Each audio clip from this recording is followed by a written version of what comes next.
What's up, Archons? I'm Flightless Pheasant, and we finally got the last of the preview updates from the Keyforge Prophetic Visions Gamefound.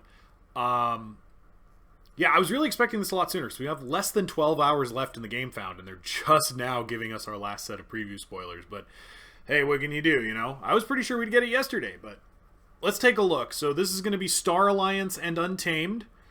It says, let's take a sneak peek at the cards coming to Star Alliance and Untamed in Prophetic Visions. Yeah, let's do it. Let's go.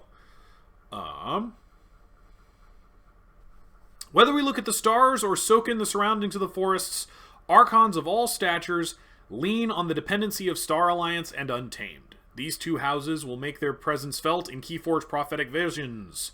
Star Alliance returns for its 6th time in a main set, and Untamed for its 7th. Can Star Alliance unite the tumultuous lands of the Crucible, or will the woodlands, inhabited by Untamed, heal the friction surfacing around? Let's see what both houses have planned for the next set. I'm excited, you guys. Star Alliance is a house I really like most of the time, so I'm looking forward to what we got. Since they first crash landed on the Crucible, House Star Alliance has provided many ways for players to get more use out of their cards. This typically means in being able to use cards outside of the active house or upgrading those in the battle line. Yeah. Star Alliance is really good at house cheating. So let's see what we have this time around. Looks like 3 common rarity cards, which is kind of neat. We're going to get to see some of the stuff that's going to get coming out of a bunch. An action called Refit. Gain an amber, play. You may move an upgrade in play to another creature. Oh, that's not bad. That's not bad at all. Or Fate, destroy an upgrade attached to a friendly creature. That could also be pretty good. Not seeing a ton of upgrades in this set, so I don't know if I'm too keen on the Fate effect, but the play effect's actually really good. You could definitely get some value out of that. And then we have a 2-power robot called Precision Striker. After Reap, discard the top 3 cards of your opponent's deck. Put 1 of the discarded cards on the bottom of your opponent's deck. Okay. It's not bad. It's kind of weird, and if they have top deck manipulation, it'll mess it up.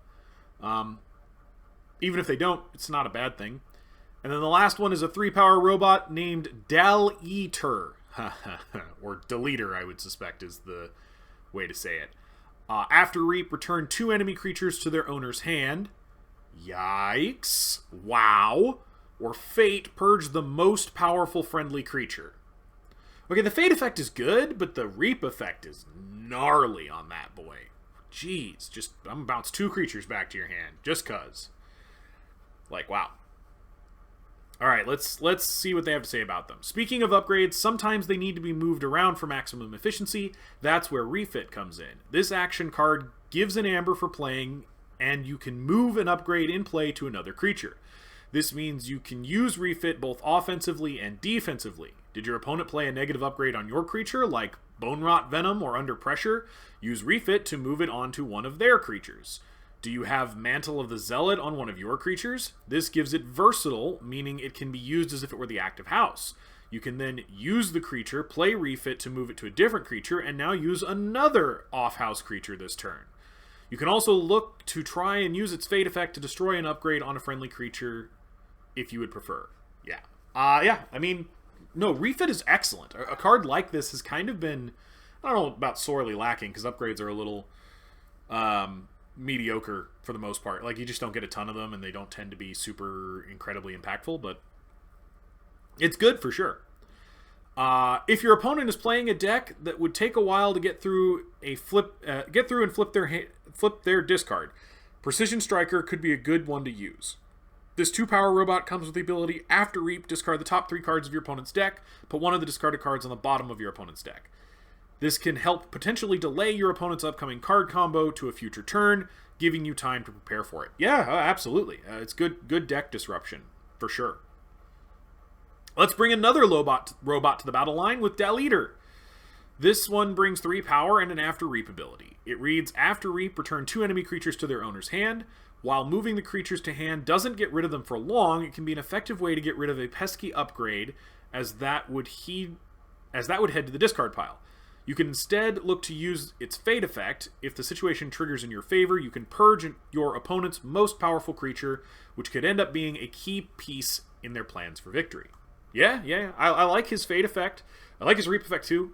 A lot of disruption in this set. Like, this set is just messing up every plan anybody could make and just saying, no, plans are for the weak.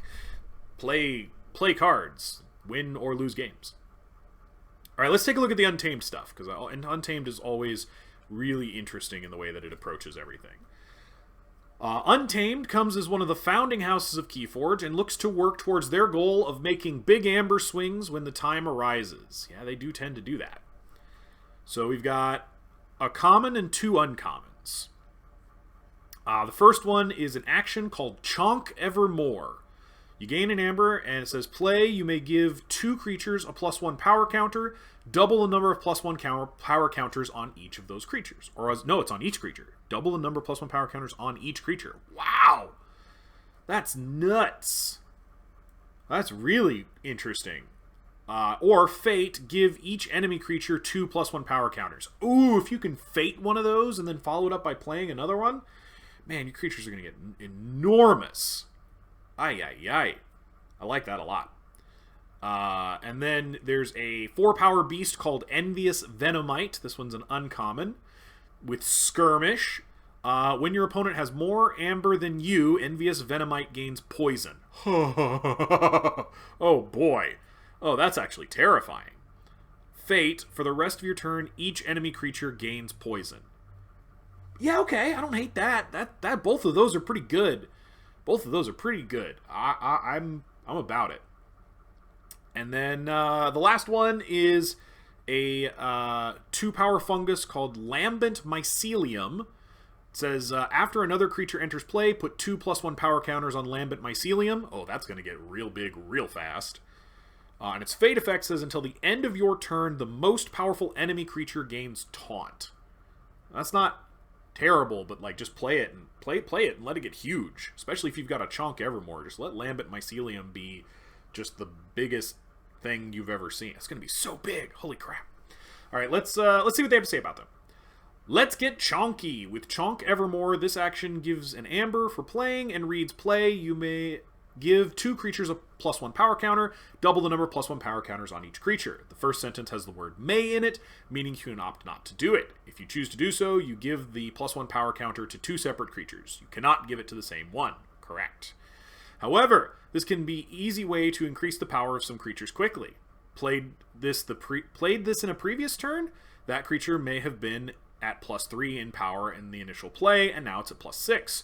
Chonk Evermore also comes with a fate effect of your opponent giving each of your creatures 2 +1 power counters. It could mean it's worthwhile chance of putting this under a prophecy card to swing the power against your opponent. Yeah. No, that's nuts. That's really good. Next is Envious Venomite. This 4-power beast comes with Skirmish, meaning it does not receive damage back when it attacks. It also has the constant effect that as long as your opponent has more amber than you, Envious Venomite gains poison, which means anything Envious Venomite damages in a fight will be destroyed, even if the amount of damage dealt wouldn't normally be enough to destroy it. This can be a surefire way to turn Envious Venomite into a battle line clearing monster. Yeah, no doubt about that. It also has the Fate ability where your creatures gain poison for the rest of the turn. This could halt an overly aggressive opponent's plans and have them sit on their heels for a turn or else face immediate destruction. Yeah? No, for sure. Finally, we wrap things up with a look at Lambent Mycelium. This 2-powered fungus grows in power as more creatures enter play with its constant ability. Put 2 +1 power counters on it after another creature enters play. You can also opt to go for its fate effect to be triggered, which would give your most powerful creature Taunt until the end of turn.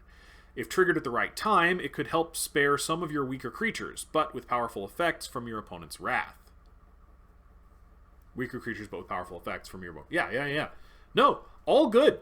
Untamed looking real fighty, which I kind of like.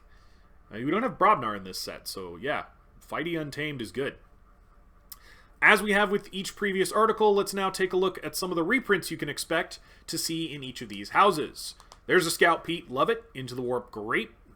Navigator Ali, yep. Quintrino Flux. Oh, Book of IEQ. Oh, I like that card. It's one of the few Mini Pushian referenced cards, which are these little purpley guys. Those are Mini Pushians, which hopefully someday, maybe, they'll get their own house, because that would be super cool. And then Untamed, we have Persistence Hunting. Okay. Warfaline. I actually like Warfaline a lot. Lifeweb, cool. Amberfly, yup. And Jervy. Okay. Yeah, all pretty decent. Untamed looking pretty fighty. And a big focus on +1 power counters, because I'm pretty sure... Well, no, none of the reprints have power counter effects. But still, it's quite a bit of power counter going on there. And then Star Alliance, I don't think... Yeah, no upgrades there either. So, I don't know. Refit is cool, but I don't really see much to use it on so far. Still, though, glad we got this article. I'm hoping they'll tell us what the 400 stretch goal is, $400,000 stretch goal is. Even though we're probably not going to hit it, it'd still be nice to know. We are at about 250, which is more than I was expecting, and we might hit 300.